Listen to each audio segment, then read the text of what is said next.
Agora eu posso dar boa noite. Boa noite, igreja. Que bom que estamos aqui juntos para louvarmos o nome do nosso Senhor Jesus. E amarmos, e louvarmos, e expressarmos o nosso amor, que não é perfeito como o dele, mas que nos dá uma responsabilidade tremenda, porque é nosso dever a cada dia procurar santificação. E esse louvor que vamos começar agora, vamos ficar de pé, fala justamente disso. Diz que a gente, o desejo do servo de Deus de querer entronizar o Senhor em meio aos querubins. Olha que responsabilidade. E para isso a gente precisa buscar a santificação. Porque os impuros não verão a Deus, mas os puros de coração sim. E é assim que nós devemos andar, de santidade em santidade, caminhando, conhecendo, que é o nosso tema, conhecendo e prosseguindo em conhecer ao nosso Deus.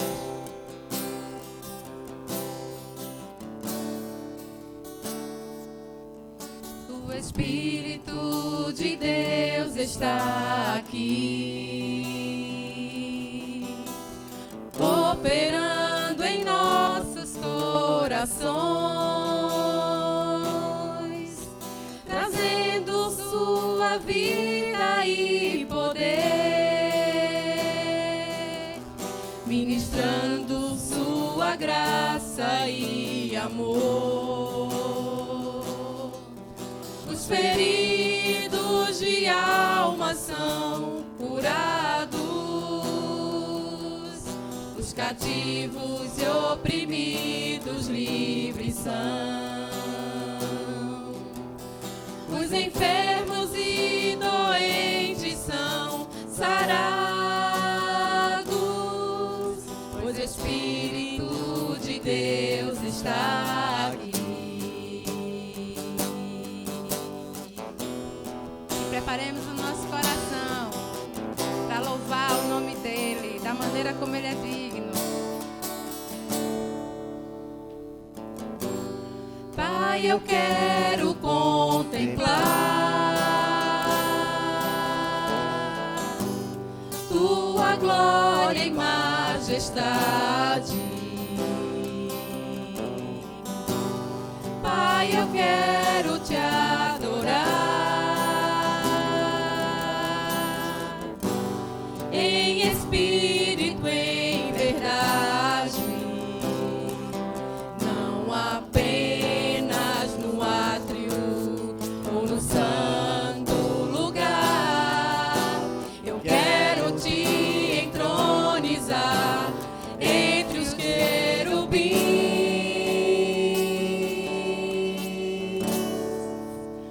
Oh, leva-me a sala do trono,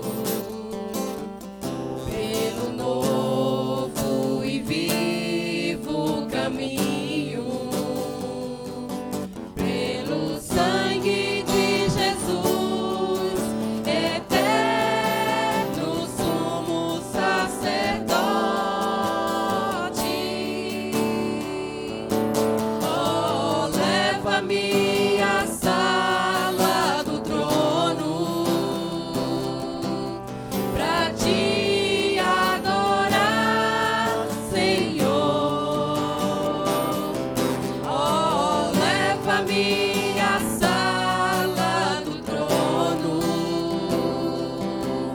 pra te adorar, Senhor. Pra te adorar, Senhor. Pra te adorar, Senhor.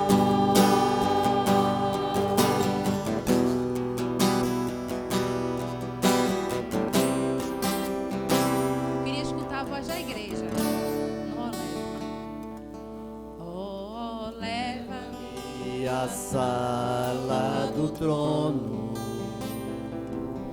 pelo novo novo e vivo caminho, pelo sangue, pelo sangue de Jesus, eterno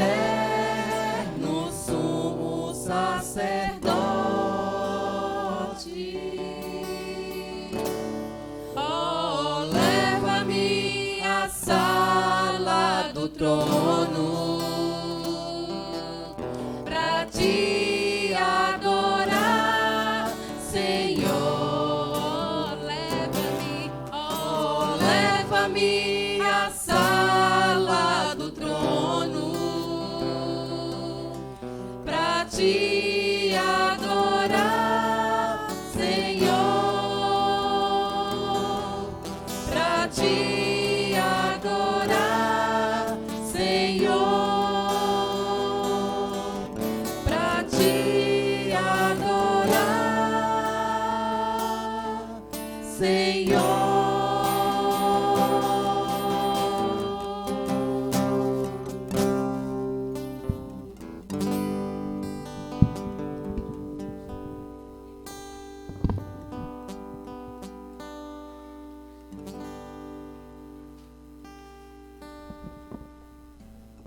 Graça e paz, meus irmãos.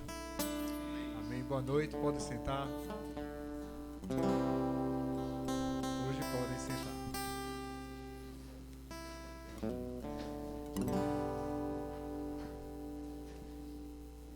Eu estava hoje pensando, meditando um pouquinho sobre como muitas vezes a gente não acredita na palavra de Deus. Como tantas vezes a gente não dá crédito àquilo que Deus fala. E aí, a gente, conhecendo um pouquinho da história da Bíblia, a gente sabe que teve um período que o povo de Israel ele foi levado para a Babilônia. E ali, durante um período de 70 anos, ele se manteve, vinculado àquela terra. Só que Deus antes, por meio dos profetas, ele falou que isso aconteceria. Só que não houve quebrantamento da parte das pessoas. Simplesmente elas ouviam a mensagem dos profetas, mas aquilo entrava por um ouvido e saía por outro. Não existia mudança de vida, porque a palavra do Senhor, por meio daqueles homens, era no sentido de arrependam-se.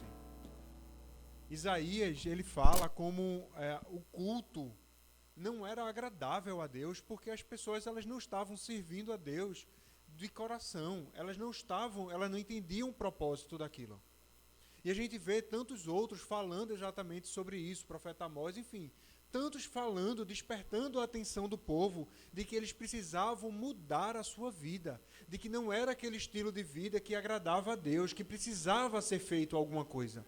E isso era falado, isso era falado, isso era falado. Aconteceu que o reino já estava dividido, o reino do norte, Israel, ele já havia sido tomado pelos assírios. 250 anos depois é que ocorre a invasão do Império Babilônico no Reino do Sul. Mas isso, as pessoas do Reino do Sul, quando olharam para aquela invasão, elas simplesmente olhavam e diziam assim, mas também, eles não seguem a Deus, eles não servem, bom sou eu. Eu sim sirvo a Deus, eu estou lá no templo, eu estou fazendo tudo o que eu tenho que fazer. Só que não é a atitude, não é o que a gente faz, mas antes é a nossa convicção, antes é o nosso coração diante do Senhor, que Ele é o único que consegue sondar o que se passa dentro de nós. Ele é o único que sabe, que nos conhece melhor do que nós mesmos. E diante dessa situação, o povo se deixa, faz ouvido do mercador. E aí, o Império Babilônico chega, eles são levados como cativos lá para a Babilônia, e durante o período em que eles estão na Babilônia, novos profetas são levantados pelo Senhor para dizer assim, vocês estão aqui por tais e tais motivos. Arrependam-se. Vai passar. Mas vocês têm que se arrepender. E muitos, mesmo assim, não entendiam. Não ouviam de verdade. Porque escutar todo mundo escuta, mas é ouvir, é prestar atenção, é internalizar aquilo. E Deus cumpre, a sua promessa, apesar de nós. E aí o povo, ele sai da Babilônia e ele começa a voltar agora para Jerusalém, depois de 70 anos, como Deus havia dito. E tem um cântico de peregrinação, um cântico de romagem, que está lá no Salmo 126, que as pessoas cantavam esse salmo enquanto elas voltavam agora, né, tempos depois, quando elas estavam espalhadas por Israel, e quando chegavam as datas festivas, e o povo ia tudo para Jerusalém para ali adorar o Senhor, como a festa da Páscoa, dos tabernáculos, enfim. E durante esse período de peregrinação, que as pessoas saíam das suas casas e iam para Jerusalém, elas iam cantando esse cântico daqui, que é uma lembrança justamente de que Deus, ele cumpre aquilo que fala. E é justamente esse cântico que eu queria que a gente agora sim, vocês vão poder ficar em pé, para que juntos nós possamos ler esse Salmo 126. É um salmo bem curtinho, tem 6 versos apenas. E ele diz assim: quando o Senhor restaurou a sorte de Sião, ficamos como quem sonha. Então a nossa boca se encheu de riso, a nossa língua se encheu de júbilo. Então, entre as nações se dizia: grandes coisas o Senhor tem feito por eles. De fato, grandes coisas o Senhor fez por nós. Por isso, estamos alegres. Restaura, Senhor, a nossa sorte, como as torrentes no Neguebe. Os que com lágrimas semeiam, com júbilo ceifarão. Quem sai andando e chorando enquanto semeia, voltará com júbilo, trazendo os seus feixes. Amém. Isso é fantástico. Porque apesar da gente, de tantas vezes a gente não acreditar no que o Senhor fala, Ele continua sendo bondoso e misericordioso. Agora a gente tem que entender que, assim como aconteceu com os antigos israelitas, a bondade e misericórdia do Senhor, ela tem o limite. E Ele age. O que a gente precisa entender é que quando o Senhor age, quando o Senhor, por exemplo, restaurou a sorte de Sião, ou seja, que quando as pessoas elas voltaram para o seu lugar, nós ficamos como quem sonha. É aquela pessoa que se enche de esperança. Aquela pessoa que ela tem vontade de viver, de fazer as coisas, porque ela sonha, ela tem perspectiva, ela tem esperança. E então a nossa boca se encheu de riso, a nossa língua de júbilo, porque entre as nações é dito: grandes coisas o Senhor tem feito por eles. Grandes coisas o Senhor tem feito por nós. Por isso, estamos alegres. Restaura, Senhor, a nossa sorte como as torrentes no Neguebe. Essa expressão, as torrentes no Neguebe, Neguebe é um deserto. Só que tem uma chuva lá, sazonal, que começa a descer água à vontade pelo deserto. E quando desce aquela água, as plantações elas são favorecidas, as pessoas elas são favorecidas, né? O clima muda, a vegetação muda. Então, assim como aquela chuva sazonal, que assim possa ser o agir do Senhor na nossa vida, né? Restaurando a nossa sorte. Porque tem outra passagem, né, que diz que o choro ele pode até durar uma noite, mas a nossa certeza é que amanhã ela chega. E é por isso que nós vamos orar, porque a gente precisa acreditar no que o Senhor fala. A gente precisa acreditar nas promessas do Senhor, e não apenas nas promessas, mas em tudo o que Ele fala, o que Ele nos instrui, o que Ele nos exorta, porque é a palavra de Deus. Ela não volta vazia, e ela é que causa a mudança na vida do homem que realmente precisa. Então vamos orar, entregar esse momento de culto ao Senhor, para que chegue agradável a Ele e que Ele também possa estar falando conosco. E assim, ó Deus, que nesse momento nós entregamos a nossa vida diante do Teu altar.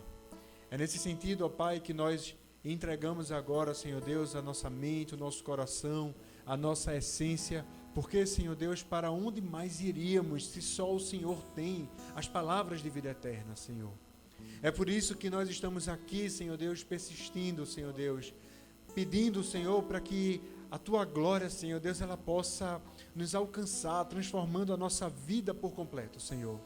O Senhor sabe, ó Pai, e o Teu Santo Espírito, Ele traz à nossa memória aquilo que nós precisamos fazer, Senhor Deus, aquilo que nós precisamos deixar, para de fato, Senhor Deus, termos um relacionamento íntegro com o Senhor. Para que de fato, Senhor Deus, nós tenhamos uma vida, Senhor Deus, voltada e vivida para Ti.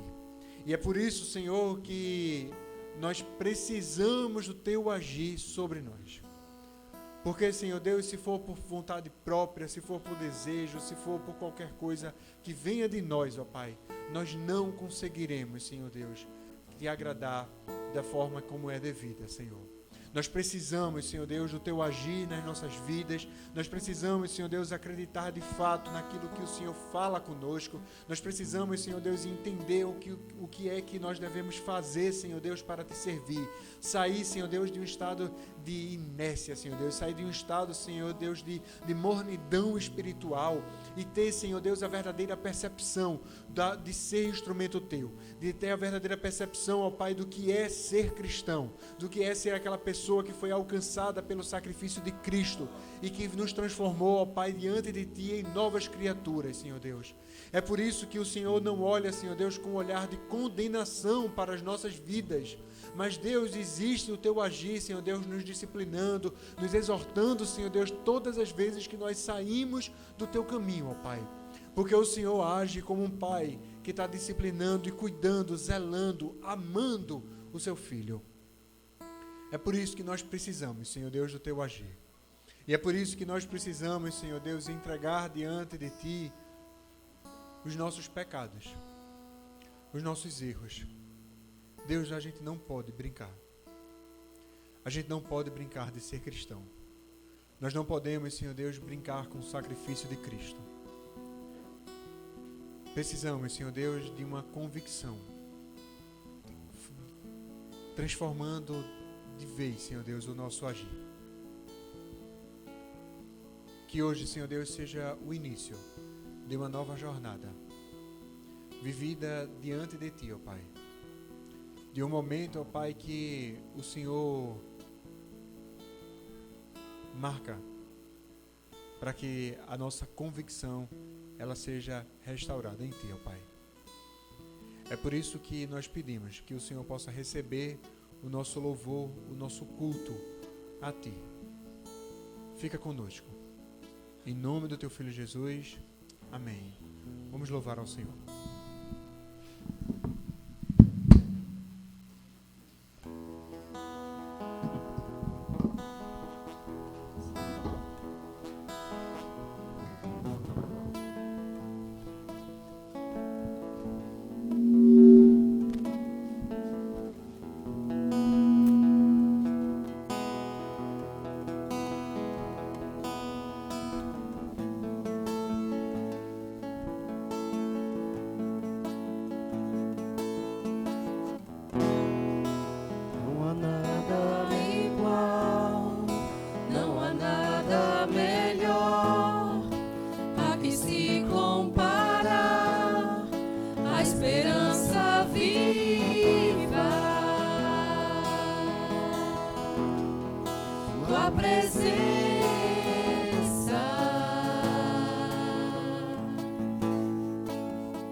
Eu provei e vi o mais doce amor que liberta o meu ser e a vergonha desfaz.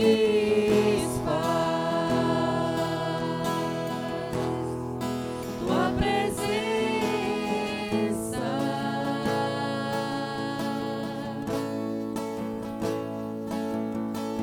Santo Espírito, és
Deus é bom e o Senhor é digno de ser louvado. E essa canção de agora, ele diz apenas às pessoas que vão louvar, e os que não estiverem nessa relação, aí os irmãos podem ficar calados. Tá certo? Aqueles que estão querendo se sentar, inclusive, né? Porque ele diz o seguinte, ele diz que devem louvá-lo abismos, monstros marinhos, montanhas, animais, neve, fogo. Aí quando vai para a parte dos seres humanos, nessa igreja só tem 3, né? Só tem homens, mulheres e crianças, porque não tem velho. Não tem velho. Mas se ainda se tiver aquelas pessoas de 12 anos, 15, mas que tem um espírito cansado, porque velho para mim é isso, né? Eu sou jovem demais, né? Então velho é aquele de 15 anos, mas que tem um espírito cansado. Mas mesmo esses, a palavra de Deus diz, homens, mulheres, crianças e velhos, que não tem nessa igreja. Louvem seu nome, por quê? Porque só Ele é excelso. E a sua majestade é acima da terra e do céu. Fala também das crianças, então vamos ficar de pé, crianças. Vocês dão de gás e muito, muito adulto aqui. Que essa canção fala em vocês. E vocês vão mostrar força agora.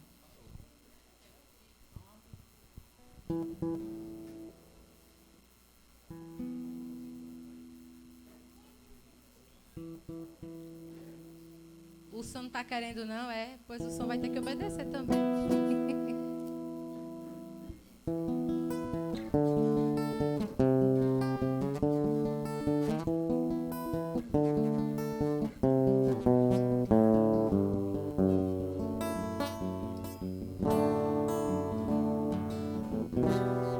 Louvai ao Senhor bem do alto dos céus, louvai nas alturas todos seus anjos, suas legiões celestiais.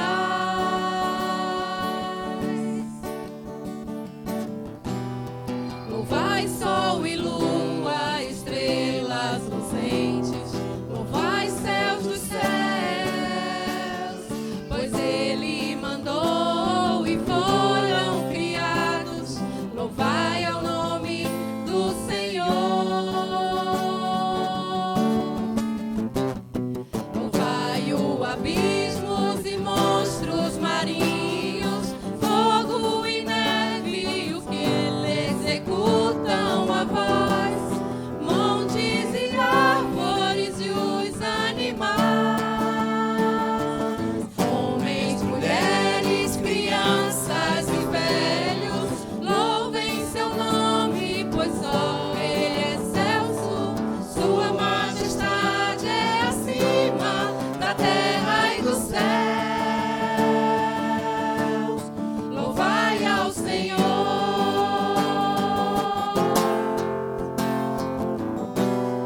Louvai ao Senhor bem do alto dos céus, louvai nas alturas todos seus anjos, suas legiões celestiais.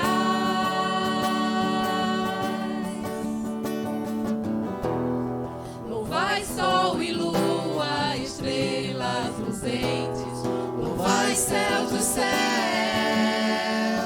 pois Ele mandou e foram criados. Louvai ao nome do Senhor. Louvai-o abismos e monstros marinhos, fogo e neve, os que Ele executam a voz, montes e árvores e os animais, homens, mulheres, crianças e velhos, louvem seu nome, pois só Ele é excelso, sua majestade é acima da terra e do céu. Louvai-o abismos e monstros marinhos, fogo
Podem sentar.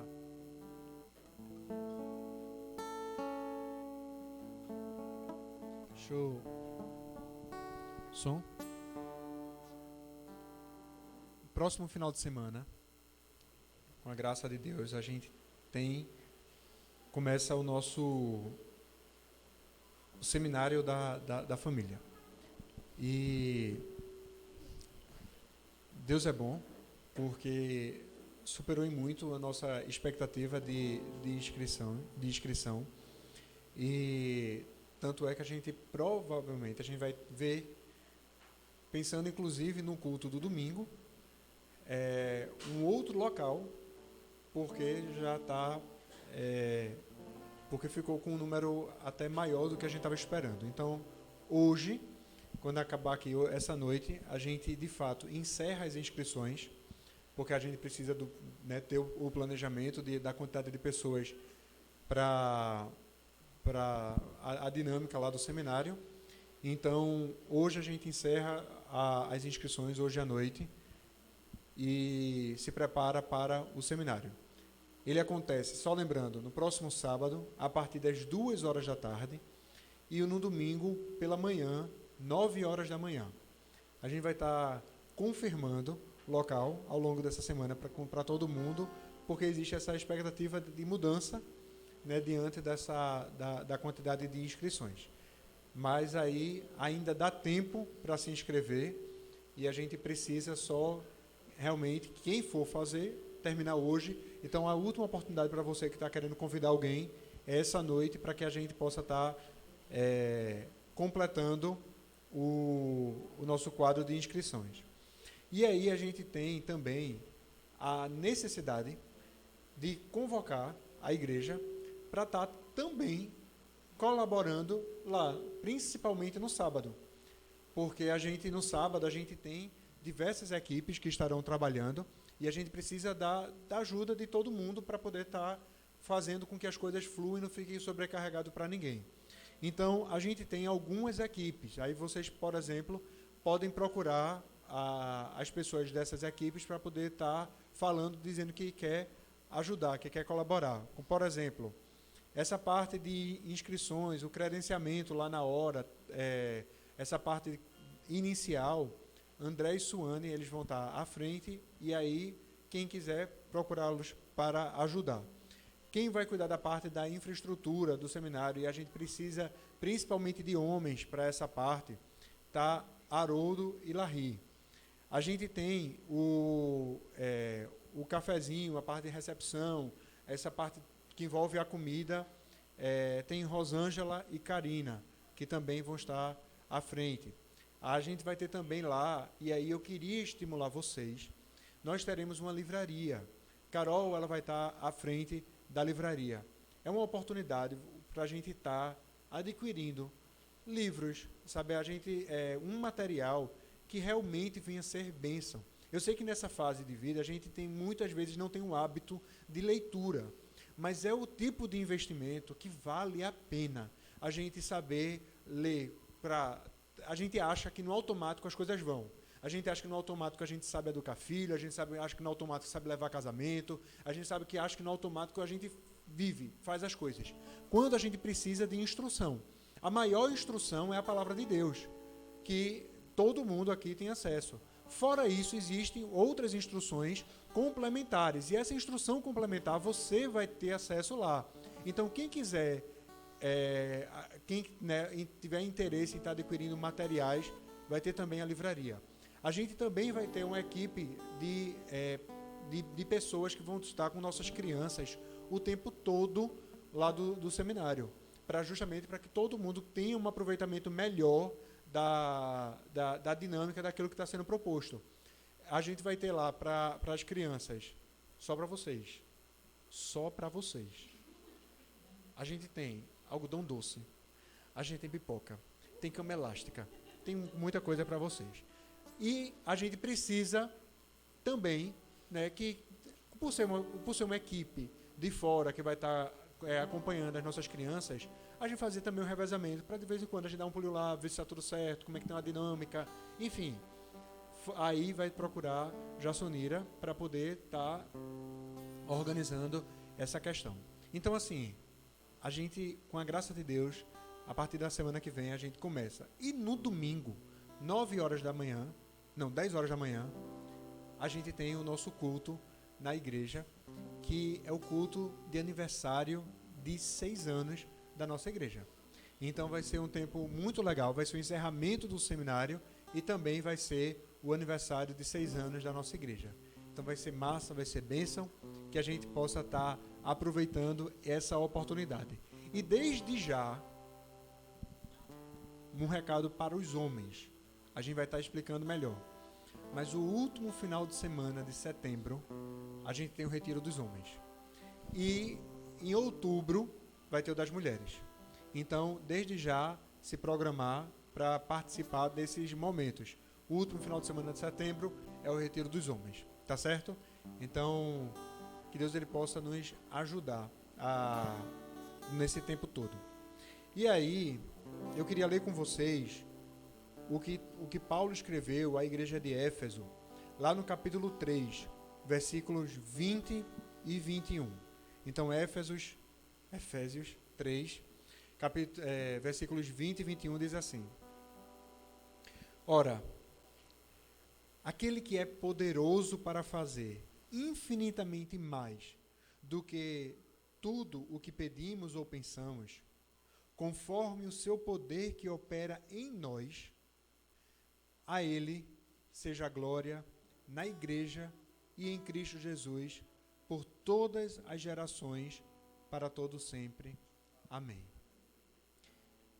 Eu vou repetir, porque isso é para você entender e viver.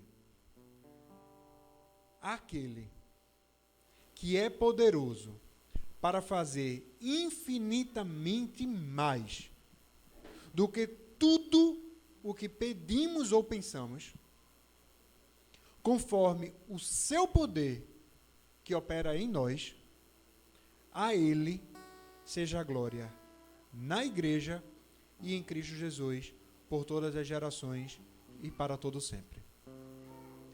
A gente às vezes vive a síndrome do vira-lata. A gente sempre acha que os nossos pedidos diante de Deus, a nossa vida diante de Deus, sabe, o que a gente espera diante de Deus, muitas vezes é pequeno demais. Porque Deus, Ele nos promete coisas grandiosas demais. A gente não está falando aqui, quando fala em coisas grandiosas, de dinheiro, bens materiais e não sei o quê, porque isso não está em canto nenhum das Escrituras. O que Ele promete de mais valioso é que Ele estaria conosco todos os dias, para todo sempre. Então, mais do que a gente pode pensar ou pedir, é o que Ele consegue e pode operar em nossas vidas. E o que Deus quer para as nossas vidas é que nós sejamos sua imagem e semelhança, e que nós cresçamos em entendimento e conhecimento, a exemplo do próprio Cristo. Então, é isso o que Ele quer, é isso o que Ele espera de cada um de nós. Então, mais do que a gente pode pensar ou pedir, é o que Ele pode operar em nós, porque Ele já nos deu a vida eterna, porque Ele nos deu perdão de pecados. E o problema é que a gente está tão acostumado ao ouvir isso, que a gente perdeu o senso da grandiosidade disso. A gente se acostuma em ouvir essas verdades e a gente trata como se fosse uma coisa besta, pequena, sem valor. Porque se a gente vive isso, a percepção de vida é outra. Os nossos interesses, os nossos planos, as nossas expectativas, elas são outras. O que nós precisamos de verdade é internalizar essa verdade e viver. Porque não adianta a gente saber das coisas se a gente não vive essas coisas. A gente precisa, de fato, assumir uma postura séria diante de Deus. Não é mais tempo da gente agir vacilante. E isso, quando eu digo que não é mais tempo, é porque o próprio Deus, ele preserva na sua palavra essa instrução. Porque quando tem lá os profetas de Baal no Monte Carmelo, e que naquele momento chega e diz assim, é o seguinte, se você quer cultuar, o profeta falando, né? Se você quer cultuar Baal, então siga, vá ser feliz. Agora, se você quer Deus, meu irmão, você tem que levar com seriedade. O que você não pode é andar cocheando entre uma coisa e outra. E o próprio Cristo, ele fala isso. Seja morno, seja quente ou seja frio.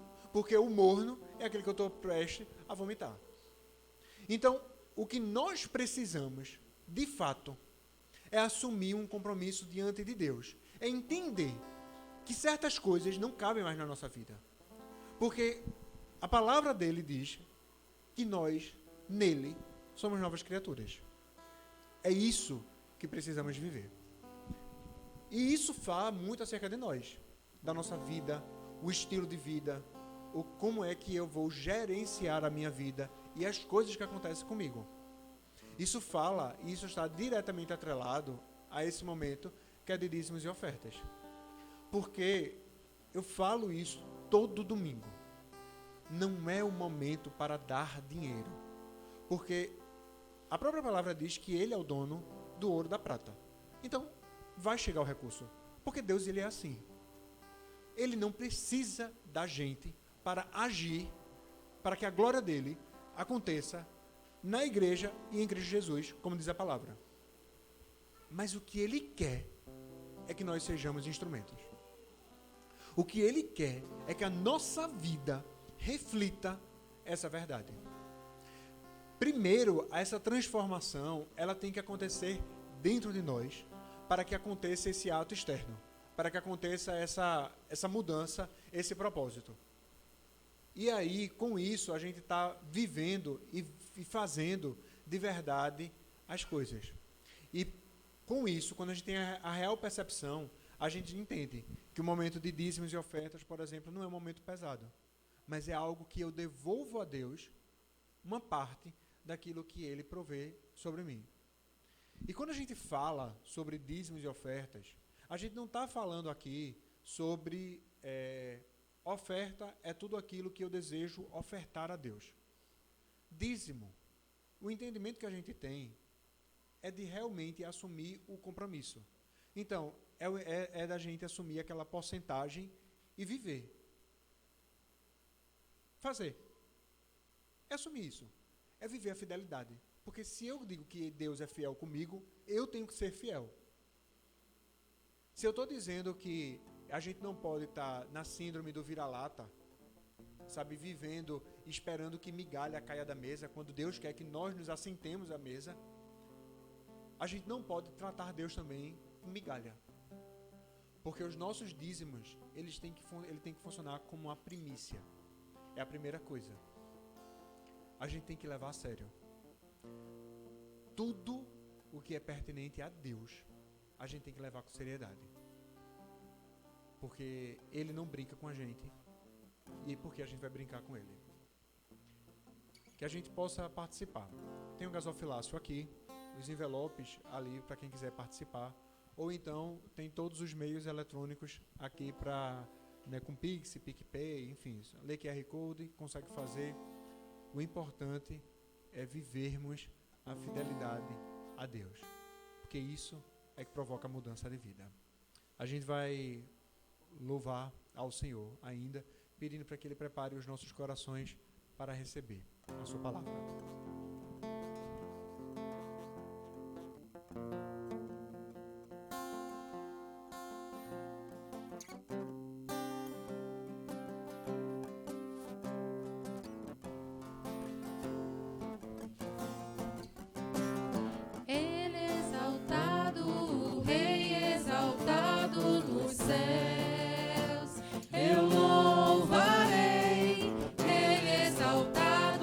Sempre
Nós iremos orar agora, agradecendo ao Senhor pela fidelidade dele sobre as nossas vidas e que também nós sejamos fiéis a ele. E a gente vai orar também pelas nossas crianças, por Haroldo, que estará trazendo a palavra do Senhor essa noite.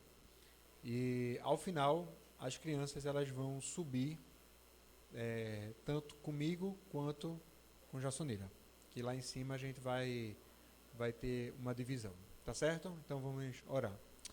Ó Pai, em nome do Teu Filho Jesus, que nós agradecemos a Tua fidelidade, Senhor Deus, sobre as nossas vidas. Nós agradecemos, Senhor Deus, o pacto estabelecido, o qual nós fomos alcançados, pacto da graça, Senhor Deus, inaugurado por Cristo Jesus, ó Pai. Nós agradecemos porque o que seria de nós se não fosse o Teu agir?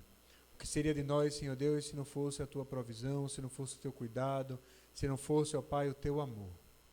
Deus, que isso possa nos constranger a buscarmos viver a fidelidade também, ó Pai. Não apenas, Senhor Deus, fidelidade em dízimos e ofertas, mas fidelidade de vida. Fidelidade, Senhor Deus, às Escrituras. Fidelidade ao padrão que o Senhor requer de nós. Independente, Senhor Deus, de qualquer coisa, independente de qualquer circunstância, independente de onde estejamos, seja com amigos do trabalho, seja com familiares, seja com quem for. Nós precisamos viver um único padrão, que é o padrão da verdade instituído por Cristo Jesus. E que isso, Senhor Deus, seja verdade em nossas vidas. Te agradeço, Senhor Deus, por essa noite, pela palavra, Senhor Deus, que vai ser proferida agora, Senhor Deus. Que o Senhor possa trabalhar em nossos corações. Te peço também, ó Pai, por nossas crianças, para que lá em cima, Senhor Deus, numa conversa apropriada para elas, que seja um momento, Senhor Deus, de ouvir a Tua voz, que seja um momento, Senhor Deus, de encontro, que seja um momento de entrega, que seja um momento, Senhor Deus, de fortalecer as convicções já estabelecidas, ó Pai, mas que o Teu agir possa estar sobre a Tua igreja. É dessa forma que eu peço em nome do Teu Filho Jesus. Amém. Amém. As crianças, comigo, com o Tia Jassonira, Haroldo, Deus abençoe. Amém.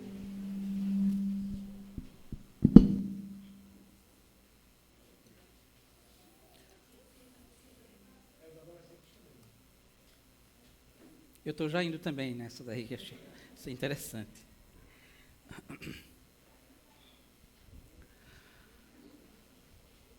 Boa noite, amados, que a paz do Senhor esteja com cada um dos irmãos. Amém?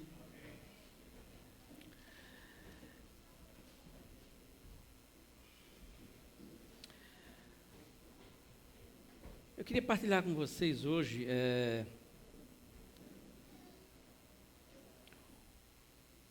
um pouquinho daquilo que eu lendo e vendo e estudando um pouquinho fala ao meu coração, e eu queria compartilhar com vocês esse material que eu acabei lendo. O interessante é que para a gente começar, eu queria pedir a você a sua atenção. Eu lhe garanto, só será 1h30, eu tenho certeza que você aguenta. É menos do que uma série. 1h30 você aguenta. Não vai ser tudo isso, obviamente, mas eu queria a sua atenção por inteiro. Recomendo também que você faça isso, que eu vou fazer agora com o seu celular, e você ponha naquela função silencioso, ou no caso do meu, aquela que diz não incomode, para que a gente possa estar realmente ouvindo, entendendo o que a gente vai falar aqui, porque depois eu vou fazer uma pergunta, tá certo? Olha só, interessante. Se o pastor fizesse todo domingo isso, todo mundo ficava atento, né? Mas não vai ter pergunta não, tá? Eu queria tratar hoje de algumas histórias, alguns contextos que eu queria trazer para os queridos amados hoje.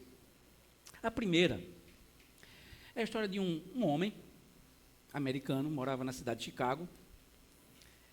Esse homem casou, junto com sua mulher, trabalharam bastante e, obviamente, pelo seu trabalho e pela sua luta, conseguiram ter bens, ficaram, de certa forma, abastados, ricos, com bastante patrimônio naquela cidade. Com o tempo passaram, obviamente, o casamento foi longo, enfim, ou pelo menos parte dele, né? Eles tiveram 5 filhos, um menino e 4 meninas. E como uma família cristã, eles levavam seus filhos para a igreja, para a escola dominical. Isso era a rotina deles. Eles educavam aquelas crianças e eles também iam à igreja e participavam da igreja muito fervorosamente. Essa história é muito bonita, esse contexto aqui inicial é lindo, maravilhoso, né? Tudo tá dando certo. Porém, no ano de 1870, esse homem com 41 anos de idade, o seu filho, que tinha o mesmo nome do pai, com 4 anos de idade, faleceu de uma febre inesperada, uma febre súbita, que o levou a óbito. Um baque, né? Você tem um filho, de repente aquele filho morre, é uma perda dolorosa. E eles ainda se recuperando daquele momento todo, um ano após, naquela cidade, na cidade de Chicago, houve um incêndio, um dos primeiros incêndios. Chicago teve vários incêndios, mas foi um dos primeiros incêndios e um dos maiores incêndios. Atingiu 9.000 pessoas, 300 pessoas morreram. Incêndio terrível, do qual eles perderam parte do patrimônio dele, quase todas as suas finanças foram pelas cinzas. Mas, graças a Deus, a família dele não foi atingida. Eu vou parar aqui essa história, que eu não quero que ninguém comece a chorar, porque ela tem um desdobramento. Mas vamos continuar um detalhe aqui. Depois de 2 anos, passado esse incêndio, essa família, esse casal, essa família continuou a sua jornada. E o interessante é que eles passaram 2 anos ajudando a recuperar aquelas pessoas que tinham perdido mais do que eles. Nesse período, desses 2 anos, os seus filhos, as 4 filhas, se converteram e aceitaram Jesus Cristo nesse processo todo. Bom, nesse momento, eles decidiram ir para a Europa. Tinha uns amigos deles, missionários, que estavam na Europa evangelizando. Moody era um grande pregador na época, missionário, saiu de Chicago, morava lá e foi para a Europa pregar, e eles disseram, nós vamos para lá também, vamos ajudar nesse projeto.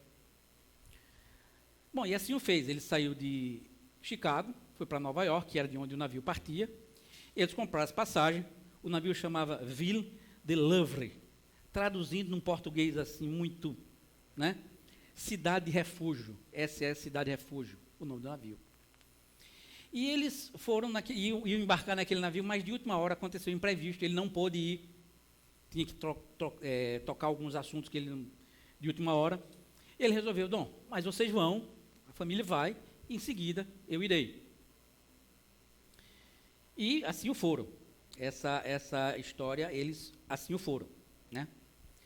O interessante é que essa trajetória, a travessia do Atlântico, ela não era rápida, era longa. As 4 filhas e a esposa tinham já seguido. Algumas semanas depois, ele recebe uma carta da sua esposa. E dentro do texto da carta, tinha a seguinte frase: salva, porém só. Aquele navio tinha colidido com outro navio e cerca de 300 pessoas, 310 pessoas estavam naquele navio. Apenas 90 sobreviveram. Dentre elas, a mulher dele. Ele perdeu as 4 filhas. Bom, aqui eu paro a história porque aí vocês precisam do lenço e eu não vou continuar, não. Eu queria pular agora um pouquinho. Fique atento porque essa história continua. Tem cenas dos próximos capítulos. Eu queria compartilhar no texto bíblico com vocês o relato de uma missão. A missão dada a 12 homens. Vocês sabem quem são os 12? Tenho certeza que sabem. Mas não são aqueles 12 que você está pensando. Esses 12 homens está relatado lá em Números. Peguei vocês. Números no seu capítulo, 13º capítulo, onde Moisés dá a missão para 12 homens. O interessante desse trecho, deixa eu passar aqui, que o meu computador está me... Moisés os enviou a espiar a terra de Canaã e disse-lhes: subam pelo Neguebe e entrem na região montanhosa, vejam a terra, como ela é, e o povo que nela habita, e se é forte ou fraco, se é pouco ou se são muitos. Ele continua: veja também como é a terra em que esse povo habita, se é boa ou má, e como são as cidades que eles habitam, se são arraiais ou fortalezas, também como é o solo, se é fértil ou estéril, se nela há matas ou não. Tenham coragem e tragam os frutos da terra. Aqueles dias eram os dias das primícias das uvas. Queridos, essa missão foi dada a 12 homens que foram escolhidos. Não foram os 12, você estava pensando, né? Os apóstolos, não foram esses 12. Esses 12 aqui, esse relato está no começo do capítulo, se você pegar números, iniciando o versículo 1, você vai estar lá, onde ele vai citar exatamente quem são esses 12. Cita o nome de cada um deles, que eu não vou ler agora. Chamou esses 12 homens, que eram os 12 das 12 tribos do povo de Israel, o povo de Deus que tinha vindo do Egito, que vinha sido conduzido por Moisés, estavam prestes a chegar à terra prometida. O cenário é esse. E nesse momento, agora, eles chegam diante disso e Moisés tem a ideia. Moisés não teve a ideia. Deus mandou Moisés escolher 12 homens e disse: escolha da tribo 12 homens e mande olhar a terra. Porque Deus, por acaso, Deus não sabia o que tinha lá? Deus, por acaso, precisa de alguém que vá diante dele para trazer uma resposta do que ele já sabe? Será que Deus precisaria? Não. Certamente Deus não precisava disso. Ele fez isso para que o povo entendesse e que o povo percebesse o quanto ele fez. Muito bem, era uma missão um tanto quanto árdua e difícil. Era uma missão que precisava de pessoas aptas, pessoas que estivessem realmente capazes a ir e fazer essa missão. Ir para uma terra desconhecida e ver, analisar, colher todas as informações, trazer o máximo de informações possível, para que aquele povo que ali estava, como eles iriam entrar naquela terra. O interessante desse texto é que a missão foi a primeira. O retorno da missão é que é o resultado dela. Eles, depois de passarem 40 dias, eles não foram passar um dia. Interessante, eu fico pensando, por que não mandou um só? Por que não mandou 2, 3, 4, mandou 12? É para ter a certeza de que todas as perspectivas possíveis pudessem ser analisadas. E 12 foram. Aquela missão, depois de 40 dias que eles estavam lá, eles retornam. E trouxeram, inclusive, algumas das uvas, dos cachos de uvas que encontraram lá. E agora a gente vai ver o que foi que esses 12 homens, depois de terem ido passar esse tempo lá, voltaram, e o que foi que eles trouxeram de resposta. O que foi que eles viram? O que é aquilo que tem pela frente? O que é que nos espera? Está lá registrado a partir do verso 27.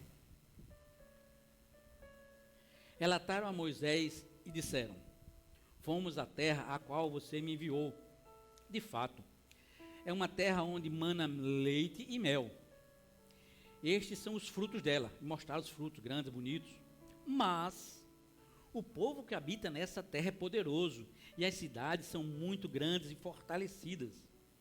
Também vimos ali os filhos de Anak. Os amalequitas habitam a terra do Neguebe. Os heteus, os jebuseus, os amoreus habitam nas montanhas. Os cananeus habitam perto do mar e na beira do Jordão. Querido, traduzindo para um português claro, o que eles disseram foi: Moisés, o seguinte. Moisés, aquilo lá está fortalecido, aquilo lá a gente não tem como ir, não. Aquela terra é difícil.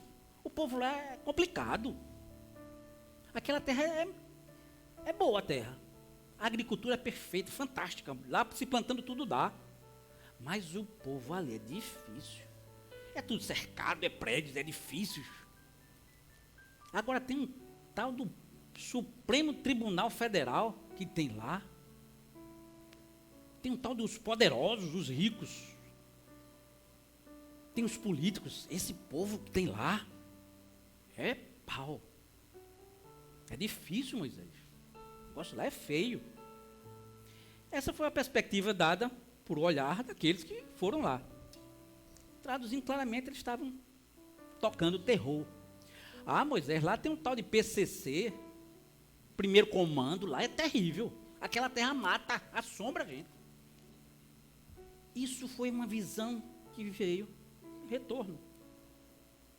No entanto, porém, todavia, Deus sempre traz e levanta do seu povo alguém que fala diferente. Aí, no verso 30,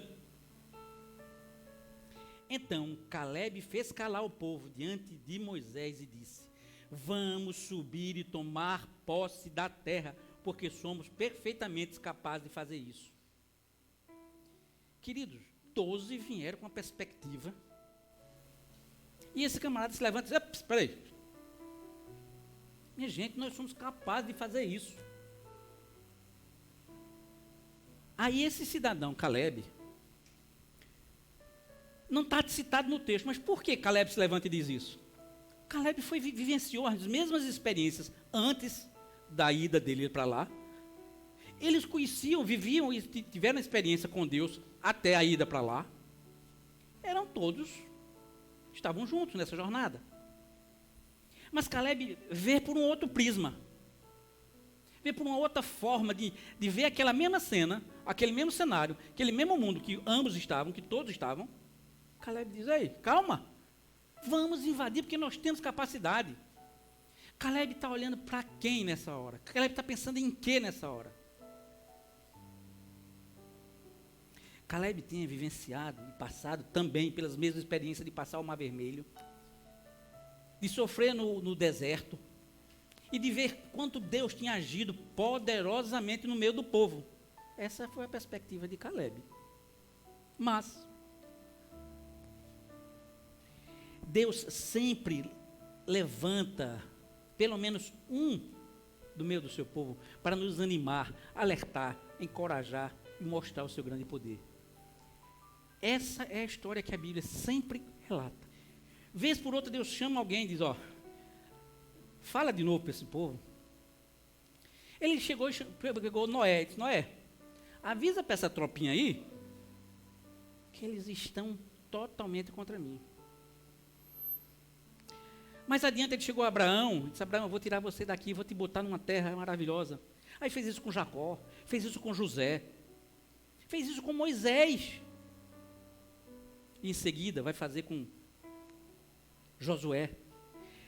Os profetas, todos os profetas, ele também levanta do meio do povo alguém para alertar o povo. Ele levanta Isaías e deixa claro que o fim estava próximo e queria vir um resgatador. E vem João Batista, que diz: arrependei-vos, arrependei-vos, porque o reino dos céus está próximo. É Deus trazendo sempre a perspectiva dele para o povo. Sempre traz alguém para trazer a perspectiva dele. E nós estamos trabalhando um tema comum, que é conhecer a Deus. Esses homens tinham uma vivência com Deus. E aqui eu diria que essa é a missão extraordinária daqueles homens, era trazer o retorno. Mas que retorno? Em que perspectiva de retorno você traz? E por fim aqui Jesus Cristo, que foi aquele que teve de trazer a maior restauração do povo de Deus. Foi o que teve que pagar o preço mais caro para resgatar o povo de Deus. E Jesus Cristo teve que morrer numa cruz por causa de um monte de pecadores, dentre os quais aqueles 12 que foram lá. Jesus Cristo teve que morrer e provar para eles quanto Deus os amava, quanto Deus amava o ser humano. E é difícil, porque a perspectiva humana hoje não consegue mais entender esse Deus tão maravilhoso. Esse amor tão grande parece que não funciona mais nos nossos dias. Esse Deus, as pessoas não querem mais Ele, porque não entendem a grandiosa e perfeita graça de Deus. Mas esses 12, isso foi uma voz de um só. Mas aí eles continuam. No verso 31, eles continuam. Porém, os homens que tinham ido com ele disseram: não podemos atacar aquele povo, porque é mais forte do que nós. E diante dos filhos de Israel, falaram mal da terra que haviam espiado, dizendo: a terra pela qual passamos para espiar é terra que devora os seus moradores. E todo o povo que vimos nela são homens de grande estatura. Continuam. Também vimos ali gigantes, filhos de Anak, são descendentes de gigantes, e eram aos nossos próprios olhos como gafanhotos, assim como eram aos olhos deles. Queridos, traduzindo para o português de novo, vamos lá para a linguagem WhatsApp. O bicho está pegando, Moisés. Os caras são poderosos. Ali, meu amigo, está dando uma tal de Covid, está matando todo mundo, a desgraça está ali, vai acabar todo mundo, não tem mais jeito não. A terra até que é boa, mas as cidades, é uma violência, é terrível. Ninguém tem mais segurança nas suas casas. As escolas estão envolvendo as pessoas em conceitos de amedrontá-las e que a perspectiva do mundo está horrível. É isso que a gente viu lá, mãe. É esse povinho que tem lá. Mas, porém, entretanto, todavia, mais uma vez, Deus não deixa barato. Deus sempre bate a porta e diz: ei, esqueceram com quem vocês estão falando? Esqueceram quem é o dono de tudo, quem fez isso aqui? Aqui tem diretoria, aqui tem ordem, e Deus coloca, sabe, e Ele sempre levanta alguém. Quem foi que Ele levantou dessa vez? Mas, queridos, eu queria, o medo contagia, as informações que vemos no cenário, que vemos com esse olhar de derrota e pessimismo, e sem fé e esperança, sabe o que é que ele produz?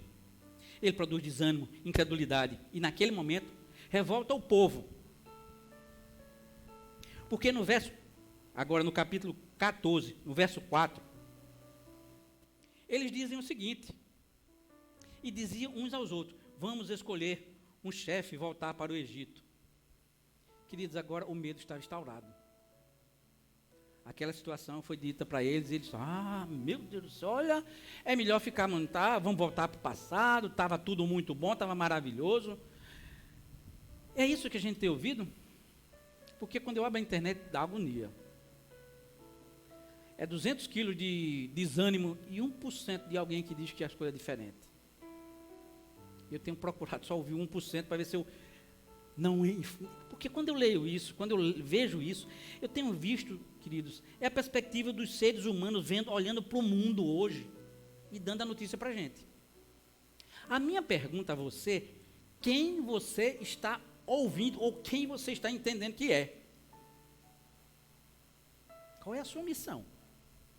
E é isso que a gente vai trabalhar nessa noite. Qual é a minha missão e a sua missão? Esse é um momento difícil, um momento onde o povo foi tocado, foi levado a não ter esperança. Por alguém que foi lá, viu e disse: olha, está horrível. Cenário é crise, é crise, é crise, é crise, é crise, é morte, é desespero, é desgraça, e você vai, cadê o buraco? Que é melhor um buraquinho, porque a gente se enterra e acaba a história. Eu fico pensando se hoje uma criança que está vendo, ou pelo menos um adolescente que está vendo a perspectiva, o que estão mostrando para ele, será que ele tem coragem, tem vontade de continuar? Uma das coisas que mais acontecem nos nossos dias e nesses últimos anos é desistir da vida. Desistir da vida não é só dar um tiro na cabeça, não. É desistir da vida, desistir de relacionamentos, é desistir de compromisso, é desistir de tocar da sua vida. É entrar nas drogas. O que tem de gente entrando nas drogas, aí vem os problemas, depressão e tudo isso, que o leva também para esse caminho.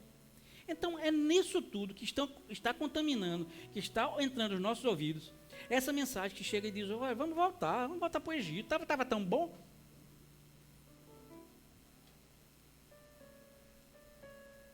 A Bíblia diz, e quem põe a mão no arado, não tem como voltar para trás. Não tem. Depois que sai do Egito, não volta, meu irmão. Jogou a chave fora. Não tem retorno. O Egito seu é o adiante, não é o passado, não. Não se prenda no passado, nem deixe que ele lhe amarre. Porque muitas vezes estamos amarrados ao passado. E achando que foi muito maravilhoso. Foi. Mas eu não vivo dele. Eu não consigo mudar nada. Tem três... lendo um dia desse um material, eu vi uma coisa importante, que ele disse que tem 3 tempos que a gente não pode mudar. O passado. A gente pode mudar o passado? O futuro a gente pode mudar? A gente só tem uma oportunidade, é o agora. Porque o amanhã e o passado não temos condição de fazê-lo. Mas o passado às vezes nos afronta e nos traz, porque a gente já passou por ele, a gente já sabe, tem informação. O futuro é que é mais obscuro, de certa forma. A filosofia atual e a conjuntura pode até nos remeter para o nosso passado, onde tudo parece ser melhor. Porque olhar para frente, diante dos obstáculos, pode ser algo intransponível e que só nos vai trazer frustração. É possível.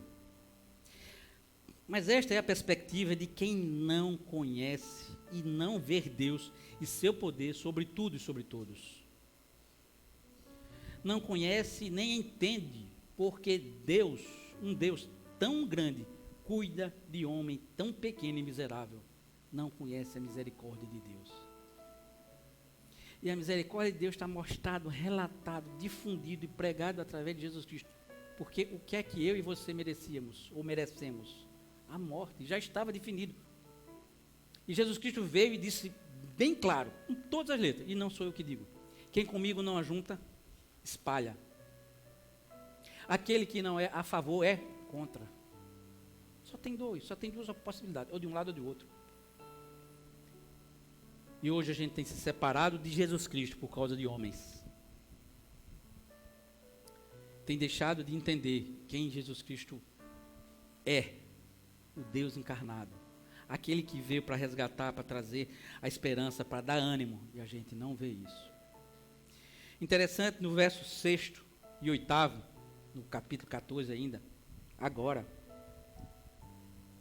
aparece em cena outro cidadão, Josué, filho de Num, e Caleb, filho de Jefoné, que eram daqueles que espiaram a terra, rasgaram as suas roupas e foram a toda a congregação dos filhos de Israel, dizendo: a terra pela qual passamos para espiar é terra muitíssimo boa. Se o Senhor se agradar de nós, então nos fará entrar e nos dará essa terra, que é uma terra que emana leite e mel. Agora apareceu mais um outro, Josué. Eram 12, agora apenas 2. E aqui tem duas perspectivas diferentes. 12 homens foram, voltaram com a mensagem, 10 viram por uma forma e 2 de outra forma. 10 homens difundiram o medo, a incapacidade, a impossibilidade, os gigantes, a morte, o não podemos, eles são mais fortes, somos como os gafanhotos diante deles.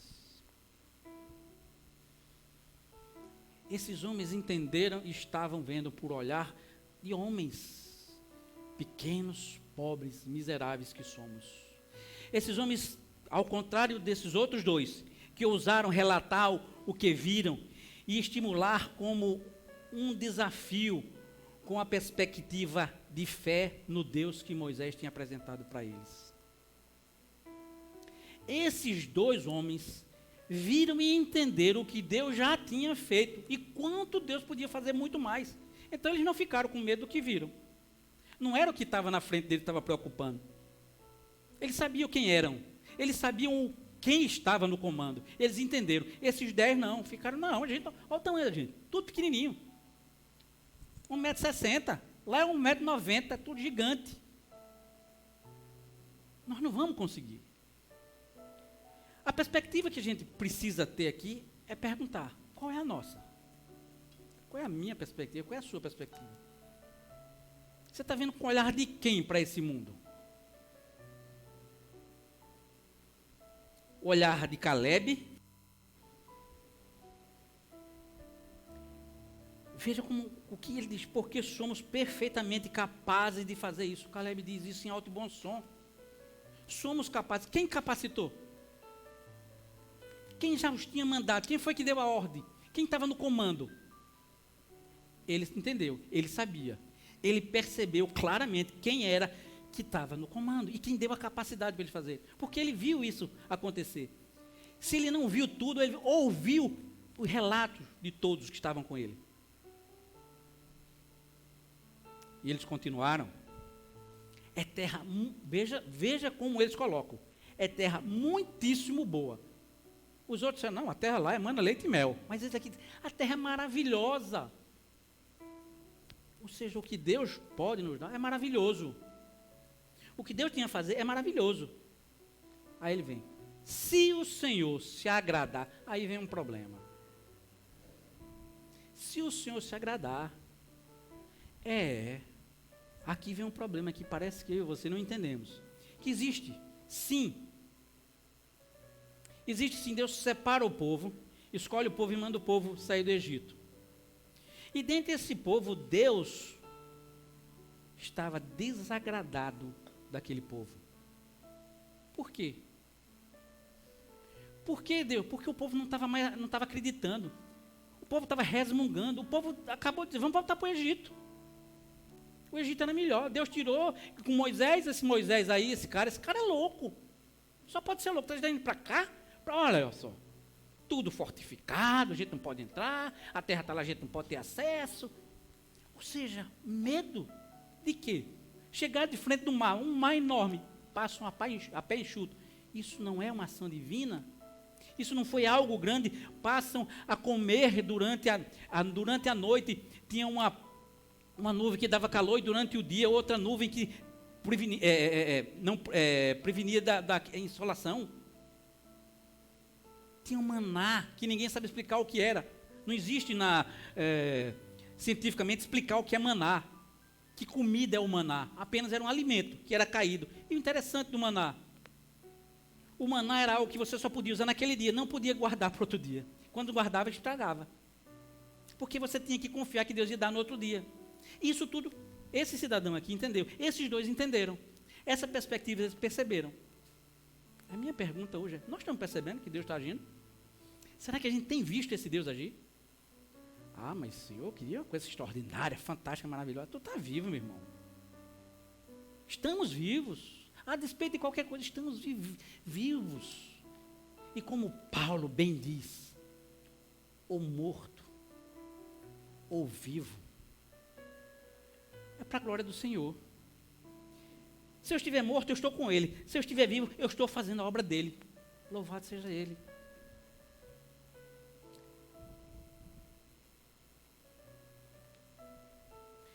Mas eu e você temos uma missão, sim. E aqui eu queria tratar justamente dessa missão. É a missão extraordinária. Essa missão está relatada lá em Mateus 5. Eu vou começar a partir do 13, versículo 13. No começo é o Sermão do Monte, onde ele fala tudo aquilo que os bem-aventuranças. Mas aqui uma missão bem clara. Vocês são sal da terra. Ora, se o sal vier a ser insípido, como lhe restaurará o sabor? Para nada mais presta, senão para lançar fora, ser pisado pelos homens.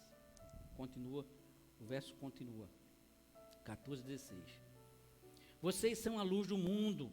Não se pode esconder uma cidade situada no alto de um monte, nem se acender uma lamparina para colocá-la debaixo de um cesto, mas num lugar adequado, onde ilumine bem todos que estão na casa. Assim brilhe também a luz de vocês diante dos outros, para que vejam as boas obras que vocês fazem e glorifiquem o Pai de vocês que está nos céus. A missão é esta: ser luz e ser sal. Resumidamente seria isso. Jesus Cristo apimentou muito mais isso aqui quando ele disse: sede minhas testemunhas. Vai, seja diferente. Onde tiver trevas, seja luz. Queridos, e ser luz é ser destaque. Ser luz é ser diferente. Ser luz, todos vão olhar para você. Ser luz é onde todos olham e querem ir, querem seguir. É ser luz. Agora, ser luz também tem outros problemas. Ser luz também atrai besouros, insetos, coisas desconfortáveis, porque o inimigo está ao nosso derredor.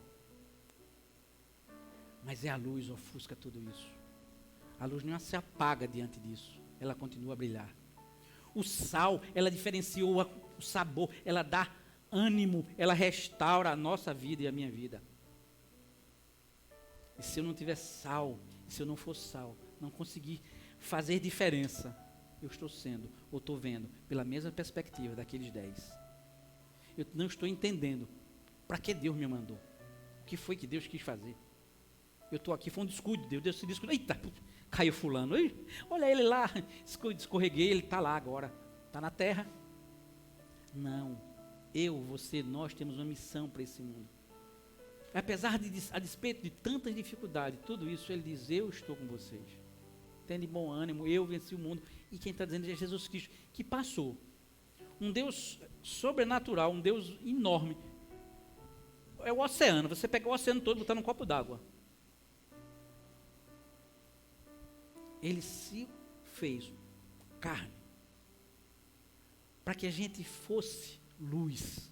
Para que a gente pudesse brilhar. Porque nós fomos apagados com o pecado. O pecado nos apagou. O pecado nos matou, nos mortificou. E só tinha um jeito. A restauração através de Jesus Cristo. E Ele é quem diz, vocês são. A missão de ser luz é minha e sua. A missão de ser sal é minha e sua. Essa é a minha missão. Essa é a sua missão para levar para esse mundo. Vendo tudo que está vendo, continuar vendo com a perspectiva de Deus. Olhar pela perspectiva de Deus é muitas vezes consolar aqueles que estão desconsolados. Amparar aqueles que estão desamparados. Ajudar aqueles que estão caídos. Orientar aqueles que estão perdidos. É uma missão que muitas vezes não tem sido fácil e não é fácil. Mas essa é a minha missão, é a sua missão, é a nossa missão. Quando eu comecei a ler, eu sempre quis folhear mais sobre Josué e Caleb, e é fantástico ver como eles foram intrépidos. E no texto, quando ele fala, eles rasgaram a roupa, rasgar a roupa tem um simbolismo muito forte, é uma indignação profunda. Quando o povo, naquela época, rasgava a roupa, era indignação profunda. É se indignar com o que está acontecendo.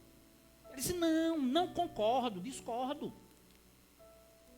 Vocês querem fazer isso? Eu não concordo. E quantas vezes você tem discordado no mundo? E no trabalho, discordar daquelas posturas não éticas que você tem visto? Na faculdade, entre os amigos. É difícil dizer não. Mas se a gente não disser, a gente vai ser exatamente igual aos 10. Entendemos que está tudo desgraça, deixa, vamos junto. Deixa como está. Vamos ver o que é que dá. Deixa a vida me levar. Na música é lindo, mas na vida é trágico.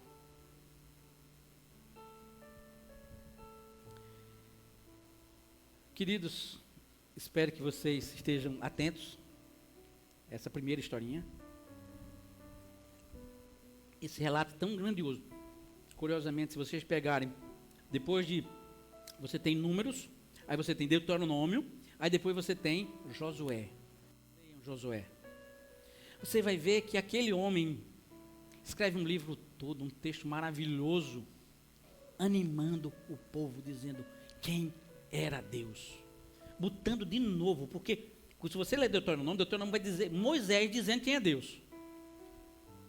Falando de Deus. Aí vem Josué e continua dizendo, sejam fortes e corajosos.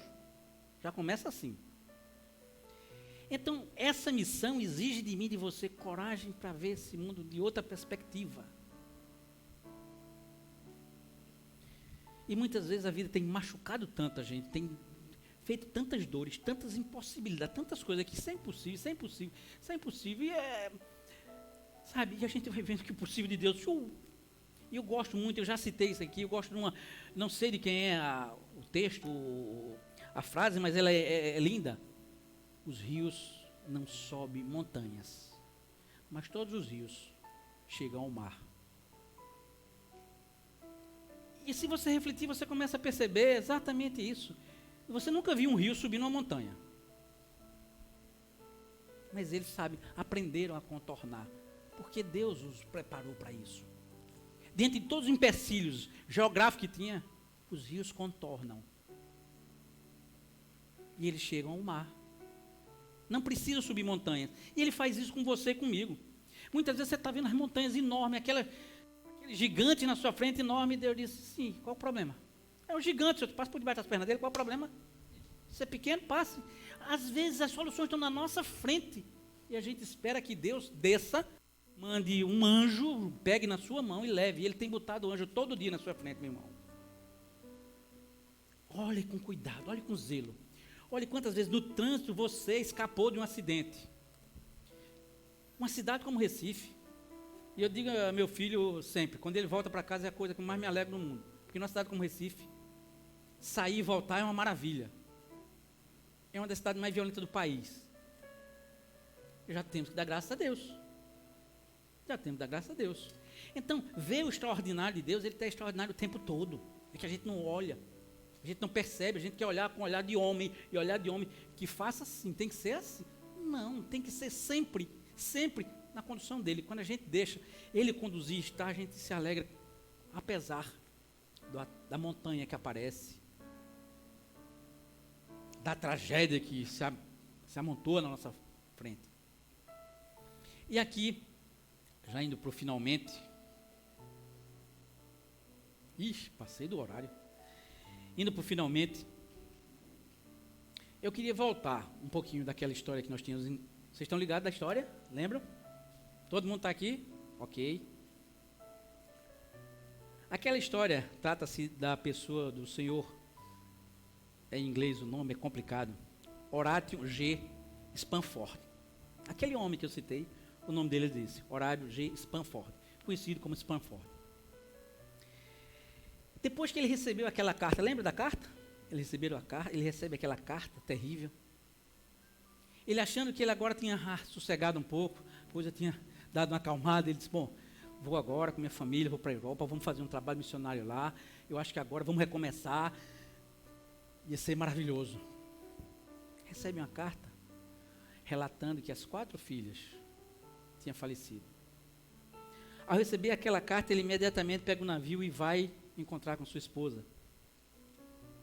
O interessante dessa viagem é que a viagem o conduzia pelo mesmo trajeto onde passou o navio, onde aconteceu o incidente, o naufrágio, e as filhas dele morreram. Naquele local, alguém diz, olha, foi ali que o navio afundou e suas filhas morreram. Naquele momento ele desce, vai à sua cabine, e ele escreve um texto magnífico. E o texto é esse. Se paz a mais doce me deres gozar, se dor a mais forte sofrer, ou seja o que for, tu me fazes saber, que feliz com Jesus sempre sou. Sou feliz com Jesus, meu Senhor. Embora me assalte o cruel Satanás e ataque com vis tentações, certo estou, apesar de aflições, que feliz eu serei com Jesus. Continua. Meu triste pecado por meu Salvador foi pago de um modo cabal. Valeu-me o Senhor, mercê sem igual. Sou feliz, graças dou a Jesus. A vinda eu anseio do meu Salvador, que em breve virá me levar ao céu, onde vou para sempre morar, com remidos na luz do Senhor. Esse hino chama-se Sou Feliz. Anos depois, foi dada uma música, colocada uma música nessa letra, e passou a ser um dos hinos mais cantados. Sou Feliz. Na tradução americana, o nome dele é Cidade de Refúgio, que era o nome do navio onde aconteceu a morte das filhas dele. O interessante desse homem, ele também tinha uma perspectiva muito ruim da vida. Ele viu a tragédia se abater, ele viu todo o fogo, ele viu a tragédia, viu o filho perdendo, viu as finanças se acabar, ele viu tudo isso. A vida também não foi fácil. Ele tinha um cenário, ele tinha uma perspectiva, mas ele tinha uma missão. E para a missão que ele tinha, ele não esqueceu quem o mandou. Ele podia ter escrito qualquer outra coisa, até resmungando, reclamando, e tinha direito. Mas ele disse, não importa, eu sou feliz. Assim como Caleb que gritou lá, nós somos capazes. E como Josué disse, não tenham medo. Isso é para aqueles que acreditam, isso é para aqueles que confiam, isso é para aqueles que se apegam na única forma, na única embarcação capaz de levar para o céu. Que não é um barco, é uma cruz. A cruz de Jesus Cristo. Que você, meu irmão, reveja, repense, analise como a vida tem se apresentado diante de você. E quanto você tem contribuído para a missão. E qual é a missão que você tem se prestado a fazer? Porque Deus já lhe deu toda a capacidade necessária para você ser esse canal diferente e de bênção. Por onde você for. Se você ler, eu li Josué antes, onde teu pé pisar, lá tem que ser abençoado. Não é porque você é bonzinho, não, porque Deus lhe preparou. É porque Deus foi antes. Porque Deus estava no controle. Assim como Caleb e Josué. Eles já sabiam o agir de Deus. Esse homem viu a experiência doendo na carne, na pele, no corpo, na vida, no íntimo. Mas ele diz, eu sou feliz com Jesus, a despeito de qualquer coisa. Que você seja feliz com Jesus. E que essa missão seja o objetivo da sua vida. E que Deus seja sempre aquele a quem você recorre. E diga, Senhor, eu estou aqui. Usa-me como canal de bênção para esse mundo. Que eu seja abençoador. Porque tu me preparaste para isso. Queria convidar você para baixar a cabeça, para que nós orássemos nesse momento.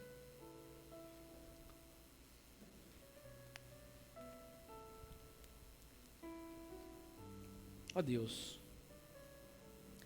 quando abrimos a tua palavra, Senhor, e vemos como tu és bondoso, e tu nos alerta, tu nos mostra como precisamos olhar para esse mundo.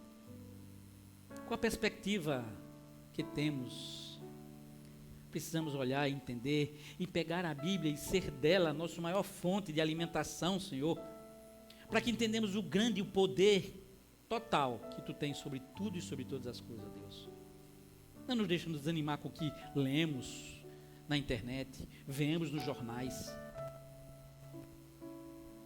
Ó Deus, não nos deixa achar que será um homem, um partido, que vai governar esse país, que vai ser a salvação desse país. Ó Deus, é a tua graça, é a tua misericórdia, Senhor. Seja quem for, esse país está nas tuas mãos, ó Deus.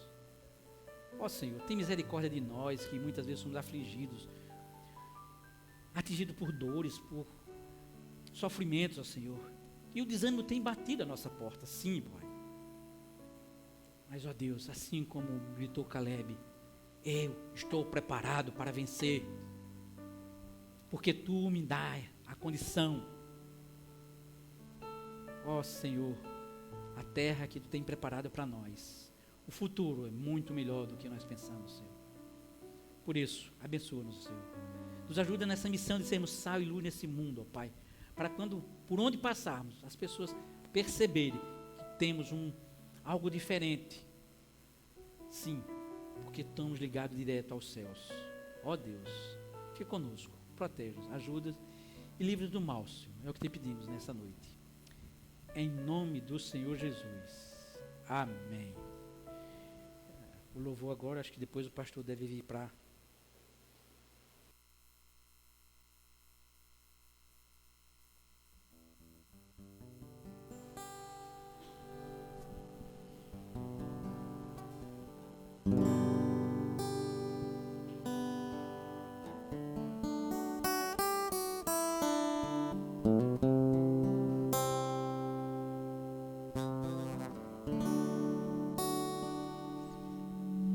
Se Pai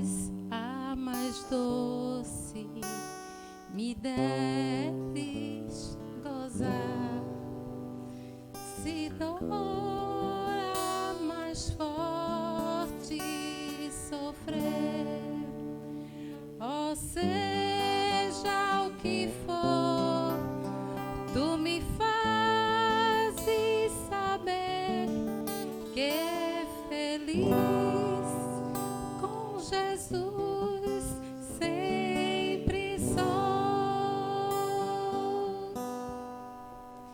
Embora me assalte o cruel Satanás e ataque com vis tentações, ó certo eu estou, apesar de aflições, que feliz eu serei com Jesus. Sou feliz com Jesus. Sou feliz com Jesus, meu Senhor. Meu triste pecado por meu Salvador foi pago de um modo cabal. Valeu-me o Senhor, ó mercê sem igual. Sou feliz, graças dou a Jesus.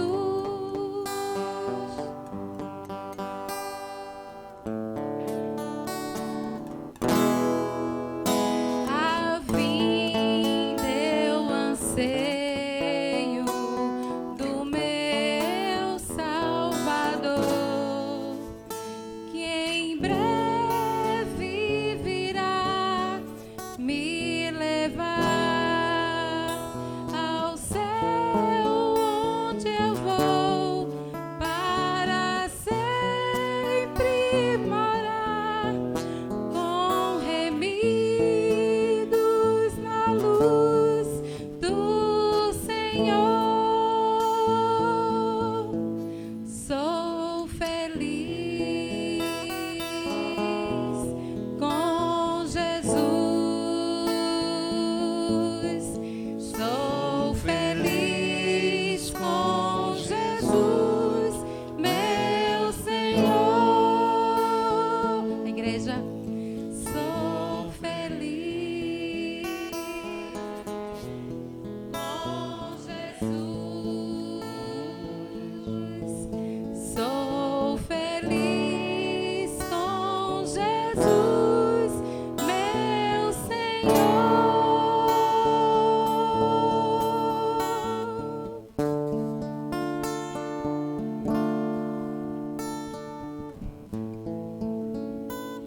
Amém. Vamos ficar em pé para orarmos.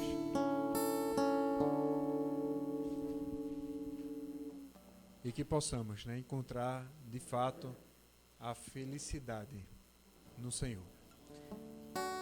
Ó Pai, é em nome do Teu Filho Jesus, que nós, mais uma vez, na Tua presença, Te entregamos a nossa vida. Renovando, Senhor Deus, que somente em Ti é que encontramos a verdadeira felicidade. E assim, ó Pai, como nós lemos no início, Senhor Deus, o salmista quando diz que quando o Senhor ali voltou, Senhor Deus, a operar em Sião, é que a felicidade voltou. Que na nossa alegria, Senhor Deus, os júbilos, Senhor Deus, dos nossos lábios, eles só existem quando nós estamos em contato contigo. E não com situações efêmeras, passageiras, que trazem, Senhor Deus, uma proposta de felicidade que não produz vida. Até porque, Senhor Deus, não existe felicidade longe do padrão estabelecido pelo Senhor. É por isso que eu peço para que o Senhor possa nos instruir, E que ao longo desta semana, ó Pai, que se inicia hoje, nós possamos, de fato, te buscar, Senhor Deus, e encontrar o verdadeiro prazer de sermos chamados filhos de Deus. Nos ajuda. É assim que nós oramos, em nome do Teu Filho Jesus. Amém. Amém. Receba uma bênção. Que a graça do Senhor Jesus, que o amor e a misericórdia do Deus, o Eterno Pai, o consolo, a comunhão, o guiar do Deus Espírito Santo repouse sobre todos nós, a Igreja do Senhor, todos os dias, até a sua volta. E meu irmão, ele voltará. Deus abençoe, boa semana, e aí a gente vai se encontrar no próximo sábado no Seminário da Família, se Deus assim permitir.